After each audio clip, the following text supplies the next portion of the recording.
हाय दोस्तों, एक बार फिर से आप सभी का बीटा पॉइंट पे स्वागत है। दोस्तों, हम लोगों ने 600 एमसीक्यू में पार्ट 1 यानी 100 क्वेश्चन को कवर कर लिया था। आज पार्ट 2 लेके आए हैं दोस्तों। 100 क्वेश्चन और कवर करेंगे यानी 200 एमसीक्यू को कवर करेंगे फिजिक्स के। दोस्तों, आप इन्हें पढ़ के जाइएगा क्योंकि एग्जाम में दोस्तों यहीं से प्रश्न आते हैं। आप बार बार रिवाइज होते हैं ये प्रश्न। तो चलिए चलते हैं प्रश्न की तरफ। दोस्तों, आपको पता है ये पार्ट 2 है यानी 101 नंबर से 200 नंबर तक के क्वेश्चन आएंगे इसमें। पहला प्रश्न है, सूर्य पर ऊर्जा का निर्माण होता है। तो दोस्तों, जो सूर्य पर ऊर्जा का निर्माण होता है ना, वो नाभिकीय संलयन अभिक्रिया के द्वारा होता है। सूर्य की ऊर्जा उत्पन्न होती है। तो दोस्तों, जो सूर्य की ऊर्जा उत्पन्न होती है वो भी नाभिकीय संलयन के द्वारा उत्पन्न होती है। तीसरा है 103 नंबर है कि पानी एक गिलास में एक बर्फ का टुकड़ा तैर रहा है।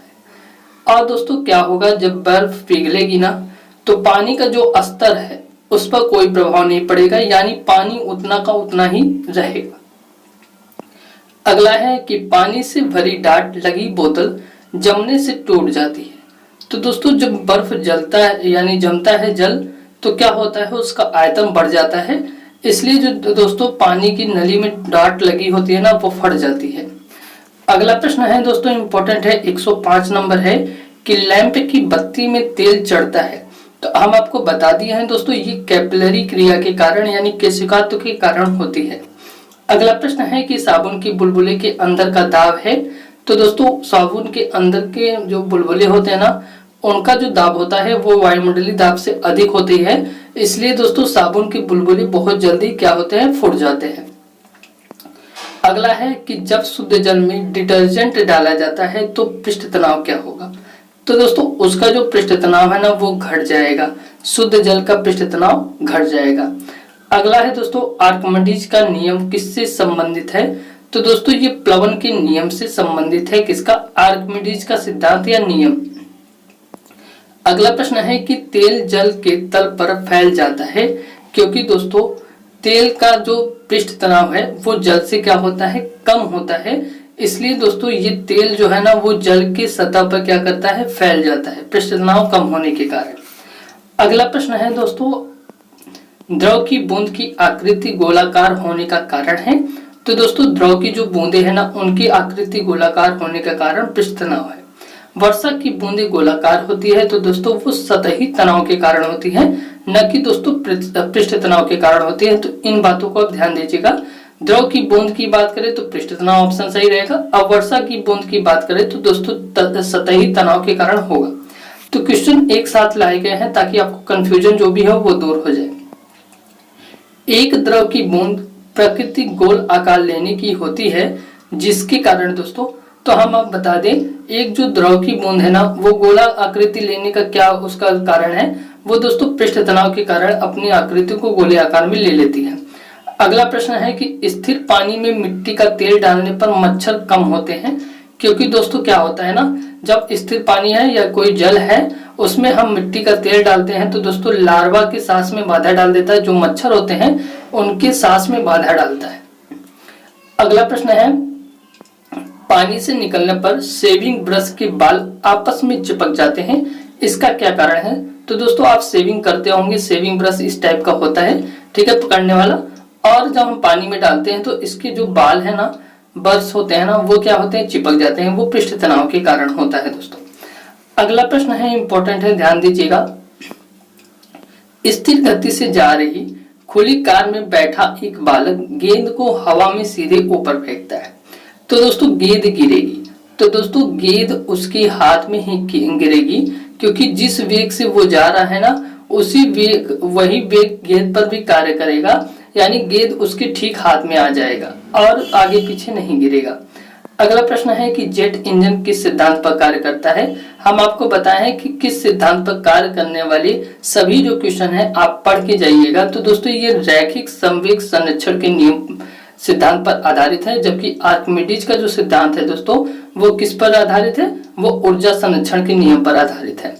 अगला प्रश्न है दोस्तों, दूध से मक्खन निकाल लेने पर क्या होता है। दूध का जो घनत्व है ना दोस्तों वो क्या होता है, घट जाता है, ठीक है। घनत्व हम आपको बताएंगे, घनत्व का मेन मतलब क्या है आगे।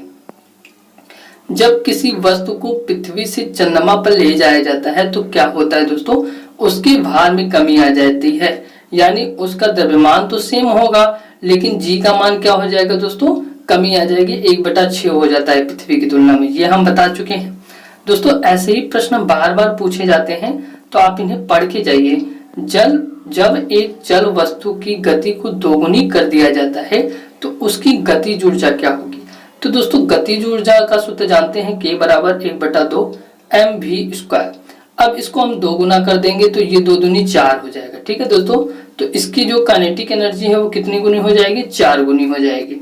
अगला प्रश्न है कि अंतरिक्ष यात्री अंतरिक्ष में सीधे खड़े नहीं रह सकते क्योंकि दोस्तों वहां पे क्या है, गुरुत्वाकर्षण नहीं है, यानी जी का मान जो है वहां पे क्या है, 0 है, इसलिए दोस्तों वो सीधे खड़े नहीं हो सकते हैं। संवातक कमरे की छत के निकट लगाए जाते हैं, क्यों दोस्तों हम आपको बता दें, क्योंकि जो सांस में छोड़ी हुई गर्म हवा होती है ना दोस्तों, वह ऊपर उठती है और वह बाहर चली जाती है, इसलिए लगाए जाते हैं। अगला प्रश्न है कि हवाई जहाज में फाउंटेन पेन की स्याही बाहर निकल जाती है क्योंकि दोस्तों ऊंचाई बढ़ने के साथ क्या होता है, वायुमंडलीय दाब में कमी आ जाती है और जिस प्रेशर पे स्याही भरी होती है ना दोस्तों, वो प्रेशर का मान अधिक हो जाता है, इसलिए स्याही बाहर फेंक देता है। अगला प्रश्न है धक्का सह प्राय स्टील के बनाए जाते हैं क्योंकि उनकी प्रत्यास्थता अधिक होती है। अगर आपसे पूछा जाए कि सबसे अधिक प्रत्यास्थता किसकी होती है तो दोस्तों स्टील की होती है। अगला प्रश्न है कि चंद्रमा पर वायुमंडल नहीं है क्योंकि दोस्तों यह सूर्य से प्रकाश पाता है, इसलिए यहाँ पे क्या है, वायुमंडल नहीं है। अगले प्रश्न की बात करते हैं, इंपॉर्टेंट है कि 1 हॉर्स पावर यानी HP कितने वाट के बराबर होता है। तो दोस्तों ये 746 वाट के बराबर होता है। एक कार की गति 36 किलोमीटर प्रति घंटा है, इसे मीटर प्रति सेकंड में व्यक्त कीजिए। तो दोस्तों 36 है ना, और मीटर प्रति सेकंड में जाना है तो 5/18 का गुणा कर दीजिए। ठीक है, 6 × 18 हो गया, ये 6 × 36 हो गया, 3 × 6 हो गया, 5 × 10 आ गया। ठीक है दोस्तों, तो 10 आ जाएगा। अगला है कि तूफान की भविष्यवाणी की जाती है जब वायुमंडल का दाब क्या होता है दोस्तों, सहसा कम हो जाए। तो वायुमंडलीय दाब अगर बैरोमीटर में तुरंत क्या करते हैं, कम हो जाता है, तो ये अनुमान लगाया जाता है कि भाई यहाँ तूफान आने वाला है। अगला प्रश्न है कि अंडा मृदु जल में डूब जाता है किंतु दोस्तों नमक और सांद्र घोल में तैरता है। क्या होता है दोस्तों, नमक के घोल का घनत्व अंडे के घनत्व से अधिक हो जाता है, और घनत्व अधिक हो जाएगा तो क्या होगा, जिसका घनत्व अधिक रहेगा उसमें कम घनत्व वाली वस्तु तैरेगी। ठीक है, अगला प्रश्न है, इंपॉर्टेंट है। अगर आपको क्लास अच्छी लग रही है तो प्लीज सब्सक्राइब कीजिएगा। हम आपको समझाते हुए इसलिए चल रहे हैं दोस्तों, 1 लाइनर क्वेश्चन है, समझ के चलेंगे तभी आपको अच्छा नॉलेज होगा, क्योंकि दोस्तों 1 लाइनर क्वेश्चन को हम ऐसे ऐसे बताते चले जाएंगे तो कुछ चीजें होंगी तो आप भूल जाएंगे, ऐसे आपको याद रहेगा। किसी व्यक्ति को मुक्त रूप से घोड़न कर रहे घोड़ी मंच पर अपनी दोस्तों कोड़ी चाल कम करने के लिए क्या करना चाहिए। तो वो अगर अपने हाथ को बाहर निकाल लेगा ना दोस्तों, और कोई घूर्णन करती हुई मेज है ना, और अपने हाथ को वो बाहर निकाल लेगा तो उसकी चाल क्या हो जाएगी, कम हो जाएगी। अगला प्रश्न है कि 54 किलोमीटर प्रति घंटा का वेग का मान क्या होगा। तो दोस्तों इसे मीटर प्रति सेकंड में बदला है, यानी हम क्या करेंगे, 54 में किसका गुणा कर देंगे दोस्तों, 5/18। जो अगर हमें कम वाले में कन्वर्ट करना है, कम इकाई में, मतलब जिस मीटर में कन्वर्ट करना है छोटी इकाइयों में, तो छोटा वाला ऊपर बड़ा वाला नीचे, ऐसे। ठीक है, 18 × 54, 5 × 15 हो गया। ठीक है दोस्तों, 15 आएगा। अगला है न्यूटन मीटर मात्रक है, तो दोस्तों ये आपको पता है ऊर्जा का, कैसे, W बराबर होता है F × D। ठीक है, F हो गया न्यूटन और D हो गया मीटर, तो 1 न्यूटन मीटर बराबर 1 जूल भी होता है। अगला प्रश्न है कि एक भू स्थिर उपग्रह अपनी कक्षा में निरंतर गति करता रहता है, यह अपकेंद्र बल के प्रभाव से होता है। ये तो आपको पता होगा, जो प्राप्त होता है, जो दोस्तों पृथ्वी के द्वारा उपग्रह पर लगाए गए गुरुत्वाकर्षण से प्राप्त होता है। यह ऑप्शन आप टिक करके आइएगा। अगला प्रश्न है दोस्तों, इंपॉर्टेंट है कि स्वचालित कलाई घड़ियों में ऊर्जा मिलती है। तो दोस्तों जो स्वचालित घड़ियां होती है ना, उसमें ऊर्जा बैटरी से मिलती है। ठीक है, बहुत लोग कहते हैं सौर ऊर्जा से मिलती है। ठीक है, अगला है दोस्तों, जब कुएं के पानी की बाल्टी को ऊपर खींचते हैं तो हमें महसूस होता है, क्या होगा, पानी की सतह के ऊपर क्या कहते हैं, वो भारी हो जाता है, जबकि पानी की सतह पर जब रहता है तो हल्का प्रतीत होता है। ये आप अनुभव किए होंगे। भारहीनता कब होती है, जब गुरुत्वाकर्षण का मान शून्य हो जाए।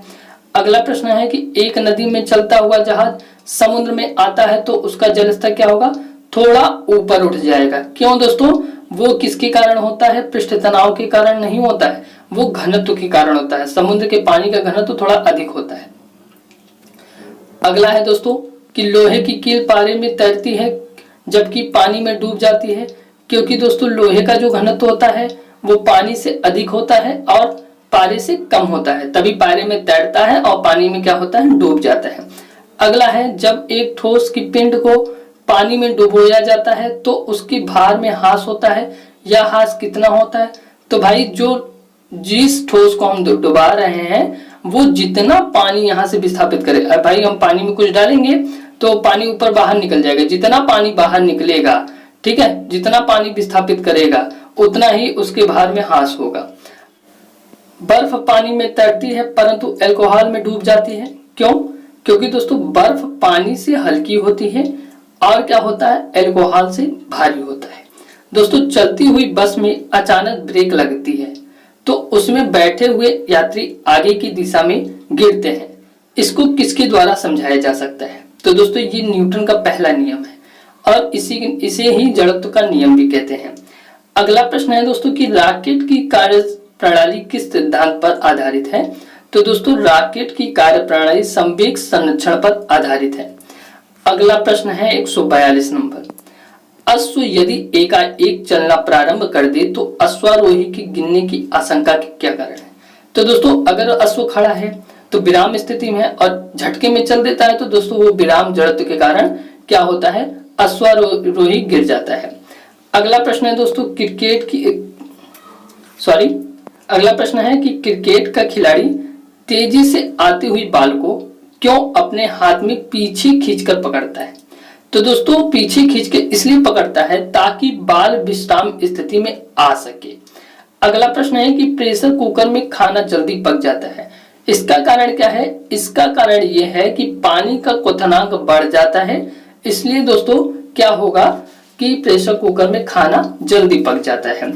अगला प्रश्न है दोस्तों कि वायु दाबमापी की रीडिंग जो है अचानक गिरावट आ जाए, तो हम आपको बता दें अगर बैरोमीटर में अचानक गिरावट आती है तो दोस्तों तूफान आने का संकेत होता है।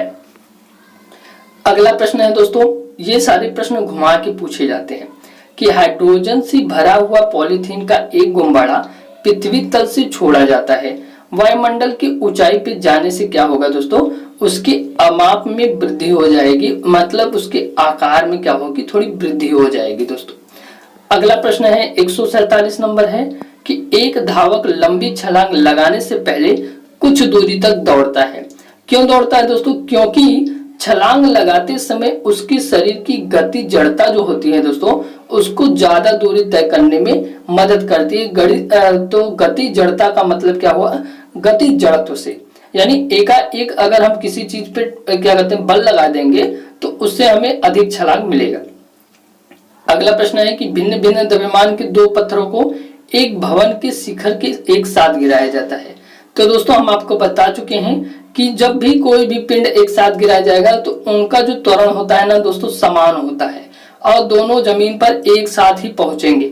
भाई एक्सीलेटर समान लिए हैं हम, हमारा एक्सीलेटर सही है, एक्सीलेटर यानी एक्सीलरेशन से रिलेटेड है, ठीक है। अगला है श्यानता की इकाई है, तो दोस्तों श्यानता की इकाई क्या होती है, पॉइज होती है। ये प्रश्न पूछा जाता है बार बार।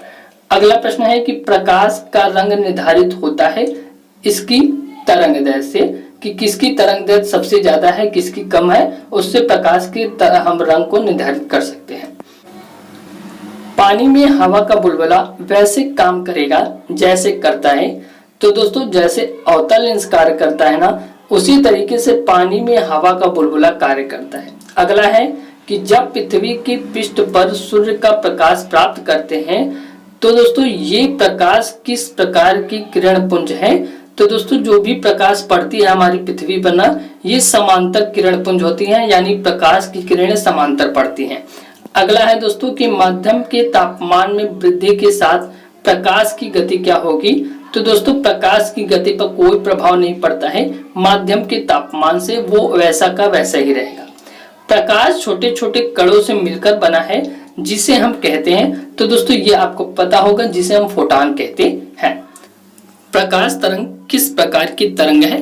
तो दोस्तों ये अनुप्रस्थ तरंगे हैं। ये प्रश्न भी पूछा गया है बार बार कि प्रकाश का तरंग सिद्धांत किसके द्वारा प्रतिस्थापित किया गया है? तो दोस्तों प्रकाश का तरंग सिद्धांत हाइगेंस के द्वारा प्रतिस्थापित किया गया है। तो सारे प्रश्न दोस्तों पूछे गए हैं, आप एग्जाम के पेपर उठा के देख सकते हैं। अगर क्लास अच्छी लग रही है तो प्लीज शेयर कीजिएगा और सब्सक्राइब जरूर कर लीजिएगा।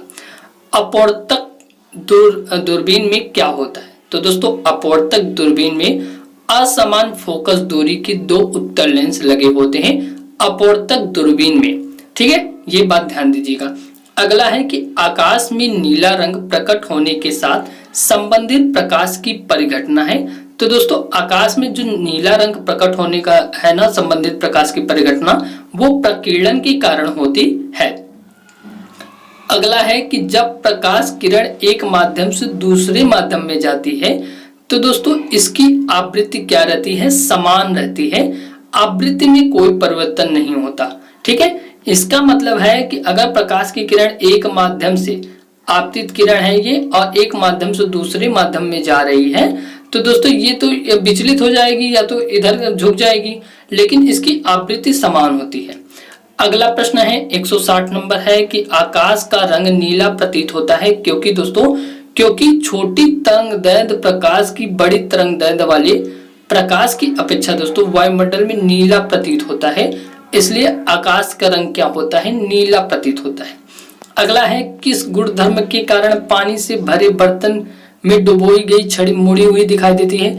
तो दोस्तों अपवर्तन के नियम के अनुसार जब कोई भी प्रकाश की किरण एक माध्यम से दूसरे माध्यम में जाती है, या तो मार्ग से विचलित हो जाएगी या तो झुक जाएगी, तो दोस्तों ये हल्की टेढ़ी सी प्रतीत होती है।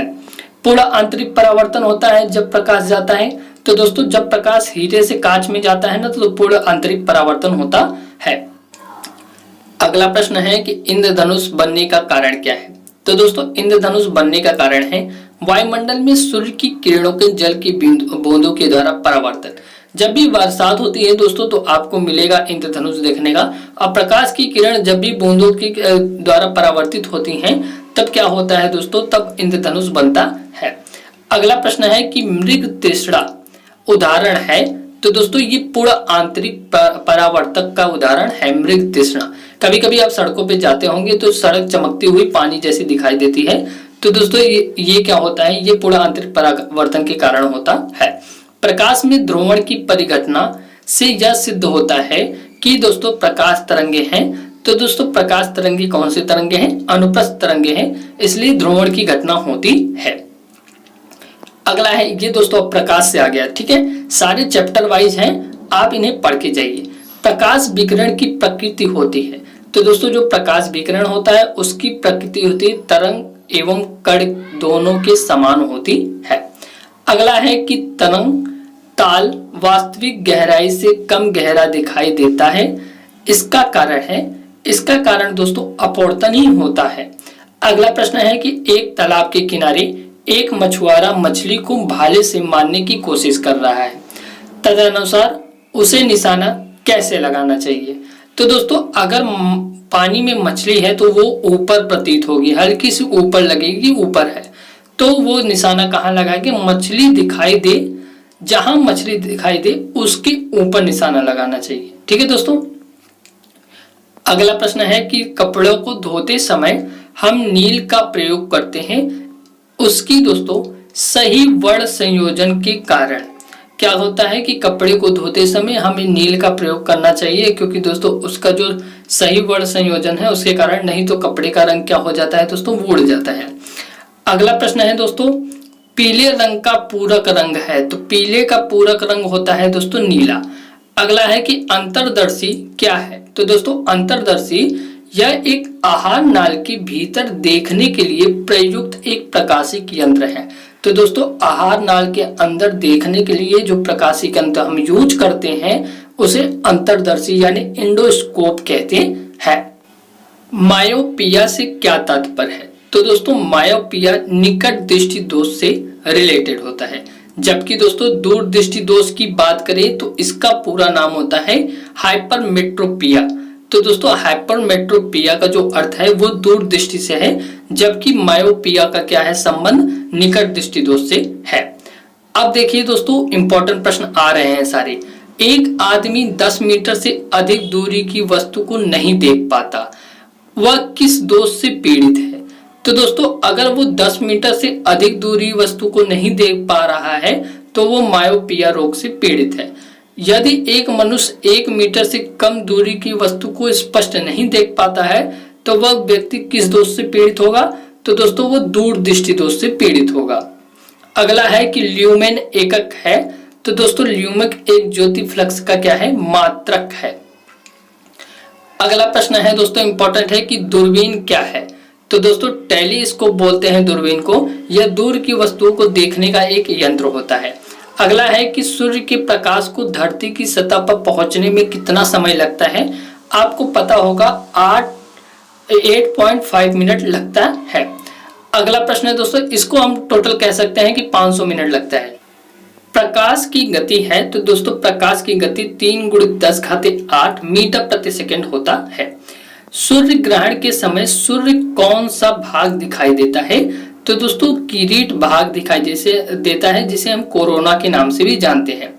अगला प्रश्न है दोस्तों कि पूर्ण सूर्य ग्रहण का अधिकतम समय होता है। जब दोस्तों पूर्ण सूर्य ग्रहण लगता है तो उसका अधिकतम समय 250 सेकंड होता है।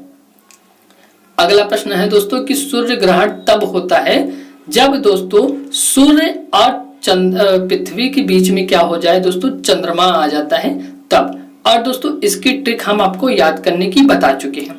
अगला है दोस्तों प्रकाशिक तंतु के आकार के बावजूद प्रकाश में उनमें प्रगामी होता है, क्योंकि दोस्तों वह एक ऐसा यंत्र है जिससे संकेतों को एक जगह से दूसरी जगह स्थानांतरित किया जा सकता है।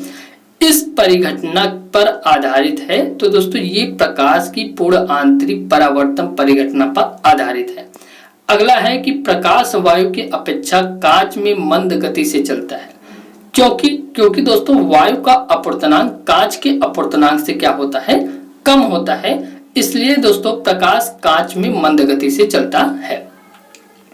185 नंबर है कि जब प्रकाश की तरंगे वायु से होकर कांच में गुजरती हैं तब दोस्तों परिवर्त प्रभावित होंगे। तो हम आपको बता दें केवल तरंगदैर्घ्य तथा वेग प्रभावित होगा और कुछ नहीं दोस्तों।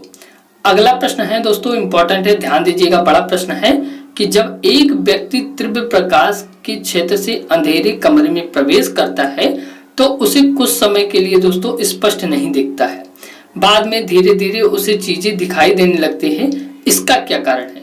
तो दोस्तों इसका कारण है कि आंखों के अंधेरे के प्रति कुछ समय के लिए अनुकूलित हो जाना। ठीक है दोस्तों। अगला प्रश्न है कि निकट दृष्टि दोष को दूर करने के लिए कौन सा लेंस उपयोग में लाया जाता है? तो दोस्तों इसे नतोदर लेंस या अवतल लेंस भी कहते हैं।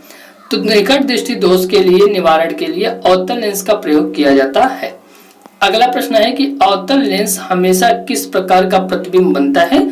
तो दोस्तों अवतल लेंस में हमेशा आभासी प्रतिबिंब बनता है। अगले प्रश्न की बात करते हैं, इंपॉर्टेंट है कि साबुन के पतले झाग में चमकदार रंगों का बना किस परिघटना का परिणाम है? तो दोस्तों साबुन के जो बुलबुले होते हैं ना, उस पे चमकदार रंगों का बनना परिघटना पूछा गया है, क्या प्रमाण है? तो दोस्तों ये बहुलित परावर्तन और व्यतिकरण के कारण होता है।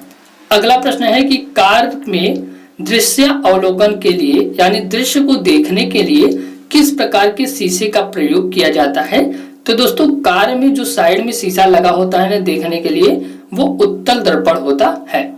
यदि एक निकट दृष्टि दोष से ग्रस्त नेत्र का सुदूर बिंदु दोस्तों 200 सेमी है तो लेंस की क्षमता क्या होगी? तो आपको पता होना चाहिए लेंस की क्षमता बराबर 1/f होता है। आप यहां से निकाल लीजिए, तो यहाँ 200 सेमी रख देंगे आप, आ जाएगा आंसर। ठीक है। अगला है ENT यानी दोस्तों आई नोज एंड थ्रस्ट डॉक्टरों के द्वारा प्रयोग किए जाने वाला हेड मिरर का प्रकार होता है तो दोस्तों इनका जो हेड मिरर होता है वो अवतल दर्पण होता है। अगला प्रश्न है दोस्तों, इंपॉर्टेंट है कि नेत्रदान में दाता आंख के किस हिस्से को प्रत्यारोपित किया जाता है? तो दोस्तों केवल कार्निया निकाला जाता है और आंख नहीं निकाली जाती। ठीक है। अगला प्रश्न है कि मनुष्य की आंख में प्रकाश तरंगे किस स्थान पर स्नायु उद्वेगों में परिवर्तित होती हैं? तो दोस्तों ये रेटिना से होती हैं। अगला प्रश्न है दोस्तों, इंपॉर्टेंट है कि स्वस्थ नेत्र के लिए स्पष्ट दृष्टि की न्यूनतम दूरी कितनी होनी चाहिए? तो दोस्तों ये 25 सेमी होती है। अगला है कि यदि कोई व्यक्ति दूर की वस्तुओं को स्पष्ट नहीं देख सकता तो उसकी दृष्टि में दोष है। अगर वो दूर की वस्तु नहीं देखेगा तो दोस्तों उसे निकट दृष्टि दोष है। अगर निकट दृष्टि दोष से पीड़ित कोई व्यक्ति है तो दोस्तों उसे दूर की वस्तुएं दिखाई नहीं देती हैं, निकट की दिखाई देंगी। निकट दृष्टि दोष से पीड़ित व्यक्ति के चश्मे में प्रयोग किया जाता है। तो दोस्तों यहाँ अवतल लेंस हम आपको बता चुके हैं। और दूर दृष्टि से दोष से पीड़ित व्यक्ति के वस्तुओं के लिए क्या होता है दोस्तों, उन्हें निकट की वस्तु नहीं दिखाई देती है। प्राथमिक रंग की बात करें तो दोस्तों प्राथमिक रंग वे रंग होते हैं जिन्हें मिश्रण से उत्पन्न नहीं किए जाते हैं, उन्हें प्राथमिक रंग कहते हैं। रंगे दोस्तों 3 प्रकार की होती हैं, प्राथमिक, द्वितीयक और तृतीयक रंग होते हैं। उम्मीद है क्लास अच्छी लगी है। अगर अच्छी लगी है तो प्लीज आप शेयर कीजिएगा और लाइक कीजिएगा और सब्सक्राइब कीजिएगा। दोस्तों हम आपको बता दें, अगर आप हमें व्हाट्सएप ग्रुप, टेलीग्राम ग्रुप और फेसबुक ग्रुप पे फॉलो करना चाहते हैं तो फॉलो कर सकते हैं नोटिफिकेशन के लिए। साथ ही साथ दोस्तों अगर आपको क्लास पसंद आई हो तो प्लीज कमेंट करके जरूर बताइएगा और ज्यादा से ज्यादा दोस्तों को शेयर कीजिएगा।